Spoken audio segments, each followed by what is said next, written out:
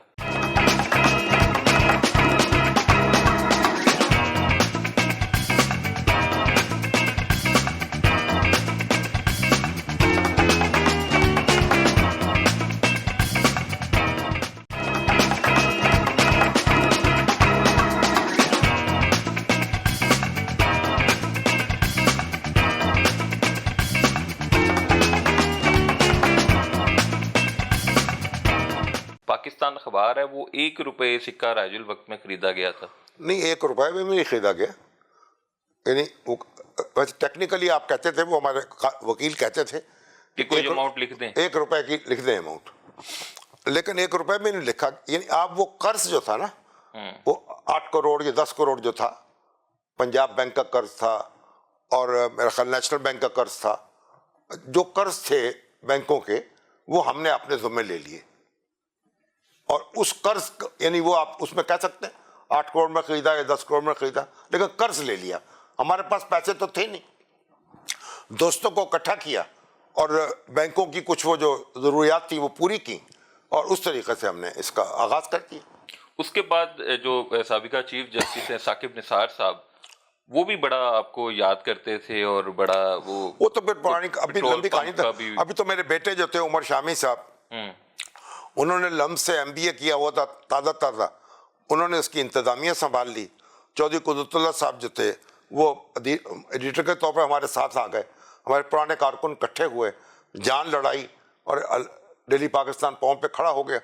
وہ تو پھر بعد کی بات ہے نا کہ ثاقب نثار صاحب جو تھے وہ عطا اللہ قاسمی صاحب کے پیچھے پڑ گئے، پھر سعید اختر جو ہیں ڈاکٹر PKLI والے، ان کے پیچھے پڑ گئے، تو وہ میں نے ان پہ احتجاج کیا، ان سے رابطہ بھی کیا، وہ ناراض ہو گئے، تو انہوں نے مجھے پھر یہ ایک درخواست کسی نے اوٹ پٹانگ قسم کی دے دی کہ میرے پتہ نہیں 10 یا 12 پیٹرول پمپ ہیں، کوئی کہہ رہا 15 ہیں، کسی نے کہا 20 ہیں۔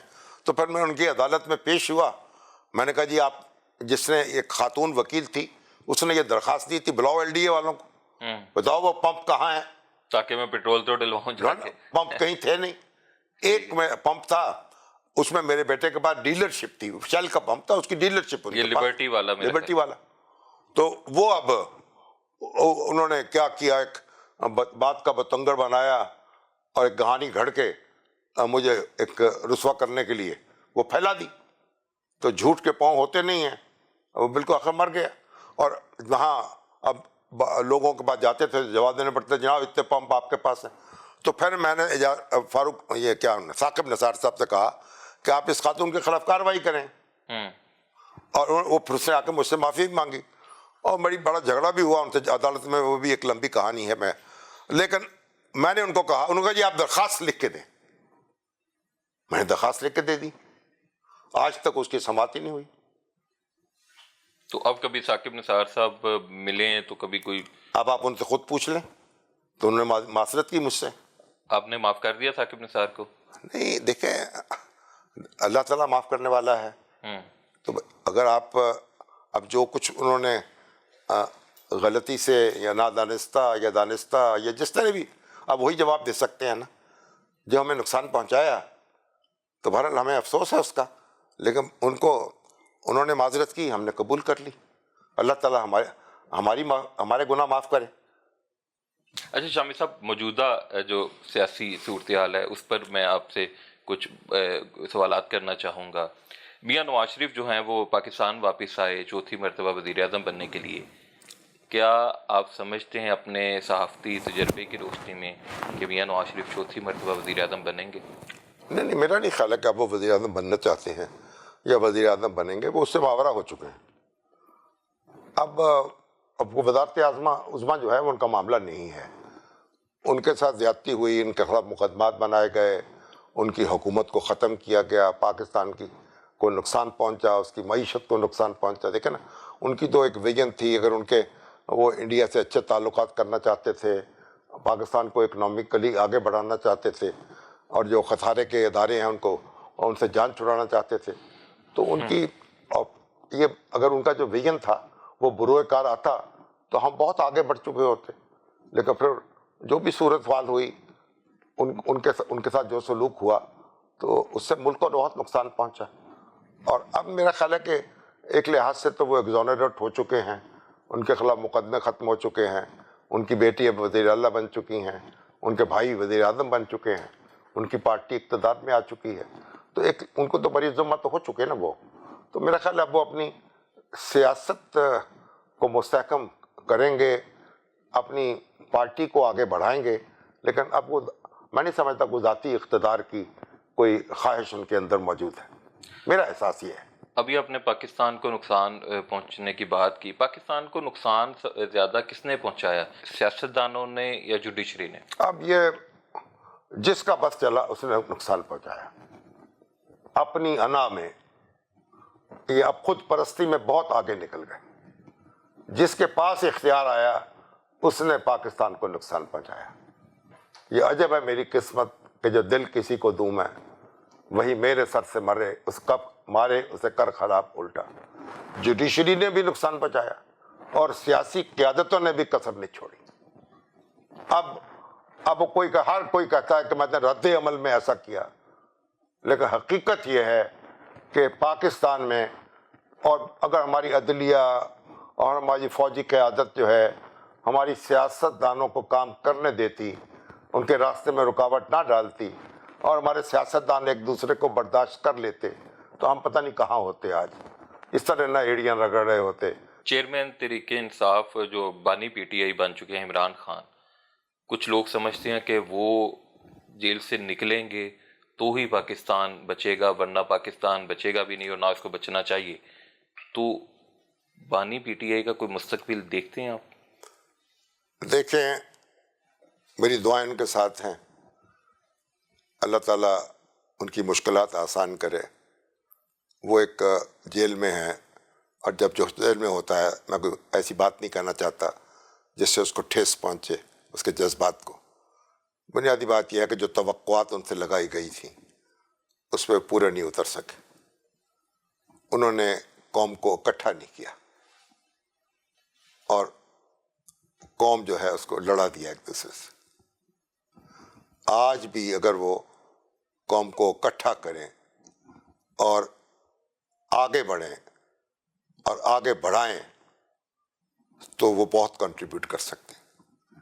لیکن اگر تقسیم کی اور تفریق کی سیاست جو ہے وہ جاری رہے گی تو پھر کوئی فائدہ جو ہے ہمیں حاصل نہیں ہوگا.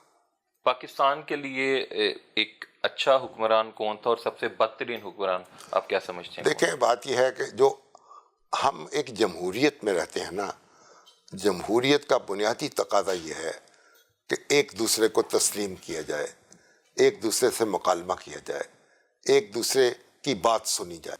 اگر آپ صرف جیتنے کے لیے کھیلیں گے اور شکست نہیں مانیں گے تو یہ جمہوریت نہیں ہے. اور یہ پھر اگر آپ اس مزاج کے ساتھ تو آپ کوئی خدمت نہیں کر سکتے ملک کی.